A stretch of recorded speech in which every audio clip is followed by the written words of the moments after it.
Hi అండి. ఎండ అయితే మండిపోతుంది. 90స్‌లో ఉందనమాట. 90స్‌లో ఉన్న, 100లో ఉన్న మనము కడుపుకి ఏదో ఒకటి ఎయ్యాలి గదా!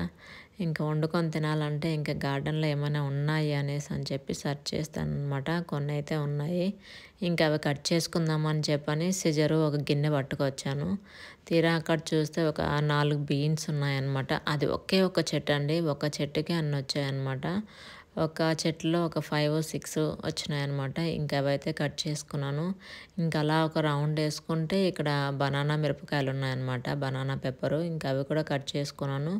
ఇంకా అక్కడి నుంచి వెళ్తే ఒక వంకాయ. ఈ వంకాయ అయితే చాలా పెద్దగా ఉందండి. అదొకటే సరిపోతుంది మాకు. ఇంకా అలా వస్తే ఇదైతే నేనైతే విత్తనాలు కూడా వేయలేదు. అది ఎలా వచ్చిందో నాకే ఆశ్చర్యం వేసింది. సరే ఏంటా అది అనేసని పిక్చర్ తీసుకొని గూగుల్‌లో సెర్చ్ చేశాననమాట. గూగుల్‌లో సెర్చ్ చేస్తే అది తోటకూర అని తేలిందనమాట. ఇంక నా ఆనందం అంతా ఇంత కాదు. ఎందుకంటే ఏం వేయకుండా ఆటోమేటిక్‌గా వచ్చేసింది గదా! ఒక పూట వండుకున్నా, ఆర్గానిక్ వండుకున్నామన్న ఆనందంతో ఇంకా అదైతే కట్ చేసుకున్నాను. మామూలుగా మా పక్కింటి ఆమెకి చూపించాననమాట. అది పిచ్చి చెట్టు అనేసి అన్నది.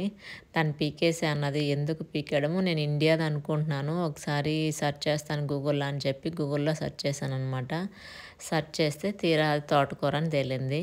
ఇంక మనం తెలిసింది గదా! ఊరికే వదిలేస్తామా ఇంక దాన్ని. దానితో అయితే కర్రీ చేసుకుందామని చెప్పని కట్ చేసుకున్నా అనమాట. ఇదనమాట నా harvest. Please like, share and subscribe.